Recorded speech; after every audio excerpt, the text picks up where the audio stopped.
Hi, I'm Tim O'Leary from What's the Story, and in this short video, we'll talk about the legal use of music and sound. And really, maybe the most important is a great place to go find some of that, and what to do when you use it, I guess, to attribute it. There'll be other videos and other discussions about why to choose music or how to choose music, the importance of choosing music that meets the emotion you're working on in the film. Not just because you like the music, but because it's working to drive the story. It's another piece of the puzzle when you edit together a film. But right now, let's talk a little bit about copyright and Creative Commons. Those are those C's you see on the screen. And we'll also talk about some other terminology that'll get thrown around with music. But before we get into all of that, let's start with probably the most important thing. Where do you go to find stuff that you can use legally? The best place, I've looked in a lot of places over almost 20 years, maybe 10, 12 years ago, YouTube created an audio library. I actually have sound effects and music there. They really created it because a lot of people were just running into copyright issues or uploading things to YouTube. There's lots of litigation, and what they started to do is pay good artists you haven't heard of, but artists making really good music to sell their music to YouTube, and they'd upload. And they have this database of thousands and thousands of songs and sound effects that you can look at, you can use, you can organize in different ways. So let's take a look at that right now. So in your web address bar, you're going to type in youtube.com/audio library. And you're going to get to a screen that kind of looks like this. Here you can see that's my logo here, right? What's the story? We're logged in under that account. You're going to have to be logged into a Google account. And if you're doing this on a school account, you might not be able to get to this page because it's associated with being like a YouTube creator. And a lot of schools kind of lock that. Not all, but most. So you might just have to go through a personal account. Again, youtube.com/audio library. As soon as I hit enter and it goes here, it'll actually say something different up here. It starts with like studio.youtube.com, blah, blah, blah. But this is how you can get here. And then once you're here, you got music, you got sound effects, starred. So if I star something, just like you bookmark a website, it'll go to this list. I haven't done that, so there's nothing there. Sound effects, right? Kids playing, tons of things. You can click on the little play button here to listen to it.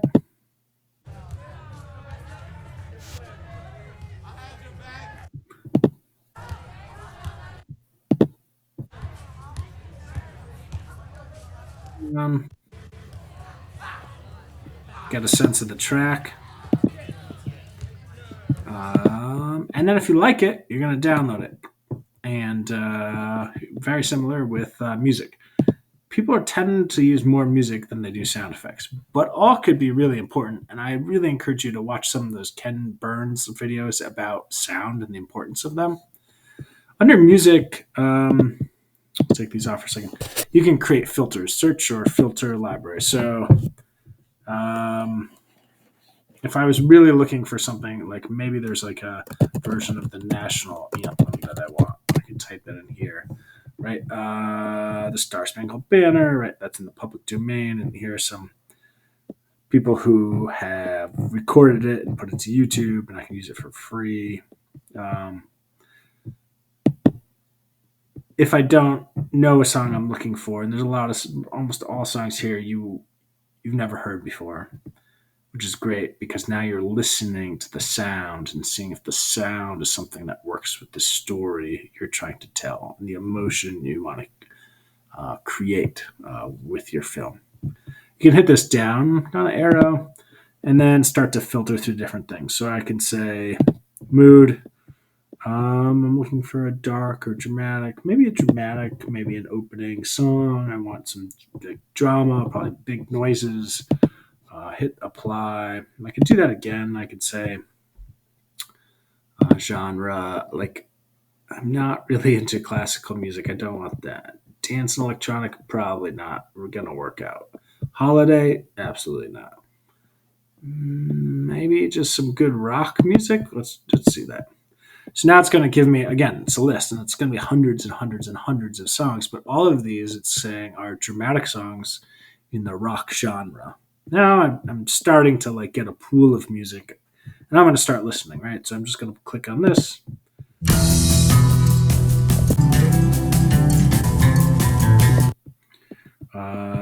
Can, you know, if I say I kind of like it, I'm just going to star it. It kind of goes on my short list. I'm going to keep looking around, right? This is not a quick endeavor.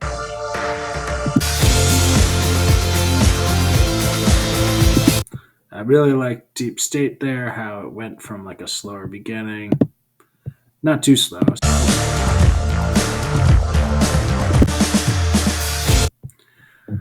There's just a lot of music there, I guess. I'm going to start, and I'm going to put it. You'll see those pop up over here and start. If I like them, I want to use them, or even think about it. I hit download. There they go. Yeah, it's downloaded already. What I'm really important here is you got a track title. You've got an artist, Hanu Dixit or Vans in Japan. That's really important. You want to write that down. Over here it says license type. It says you can use the audio track for any of your videos. No attribution is required. I'm going to have you attribute all the music you use, no matter what it says. That's just good etiquette. And if you ever submit this to a platform, say a public TV station or a video contest, they're going to want to see documentation either on the side or in your film about where this stuff came from. So YouTube Audio Library, it's really pretty awesome. There's, again, thousands of things here. You could spend months listening to all of this. It's really great. Let's go back here. Let's talk about some music terminology. Before I go on to that, though, I linked some other things here. I'll give you a link to this slideshow so you can see it. Incompetech, Free Music Archive. I mean, there's a way to look on things on SoundCloud about how you can reuse things and download it. I find it really clunky and laborious. But there's lots of sites out there. I highly recommend youtube.com/audio library. So there's royalty-free music, which isn't what we're talking about with YouTube Audio Library. Royalty-free, it's not really free. You pay money, and then you can use it again and again and again without paying more. So that part, I guess, becomes free. There's music in the public domain. That's songs really written a long time ago, but not really the recording of those songs. There's stuff called licensed under Creative Commons. That's that double C for Creative Commons. Creative Commons gives some rights to the original artist and some rights to you, somebody who wants to use that work. It's not just about music. It can be about all kinds of things. And you'll see to the left here, these are examples of like different ways artists can create a Creative Commons license for their work. So let's say I wrote a song, and then I'm going to make some choices about how I want to let people use it.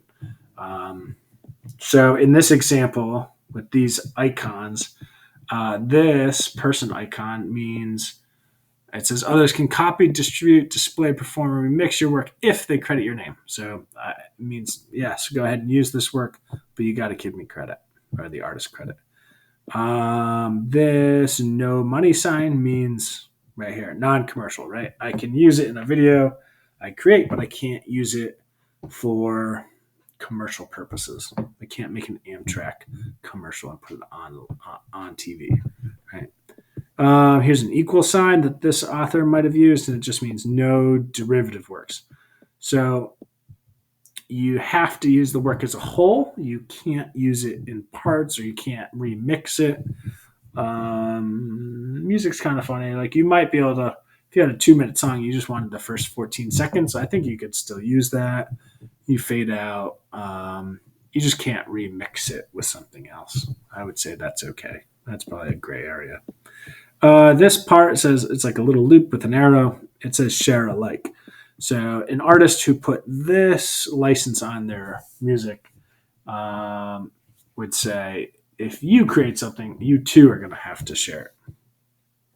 Really, most everything else is copyrighted music.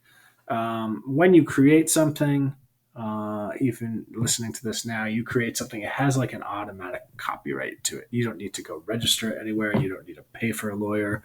It just has a copyright.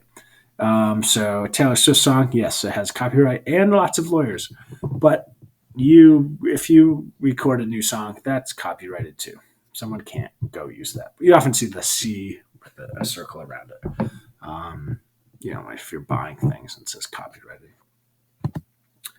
Attribution. So jot some notes down about what you're using and where it's coming from and who wrote it and what it's called. Because at the end of your video that you create, you're going to have to, you see credits on the movies, right, at the end. You're going to have to do the same thing.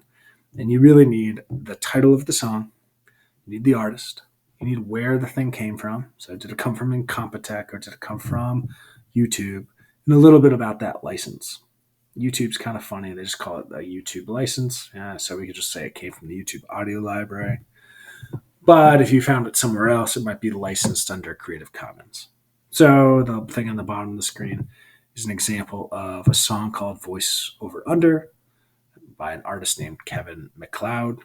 It was found on a website called Incompetech, and it was licensed under Creative Commons. And more about that Creative Commons license. Don't get mired in the details too much. You just need to give credit where credit's due. And if you forget how to do that, just ask. But we got to do that. And that's a little bit about how to use legal music and sound. You'll hear some misnomers sometimes, like students would always say, well, can't I use this song from like Aerosmith just because I'm making an educational video and I don't want to earn any money off of it? And the answer is no, you can't. There's something called fair use where you can use a slice. So 2 or 3 seconds of something that was maybe 3 minutes long. And you can do something with that. But that's not usually super helpful in what we're doing here. Well, that's an introduction. It might give you more questions than the answers I provided. If that's the case, that's probably good. Come ask them. We'll figure them out together. Thanks. Do good work.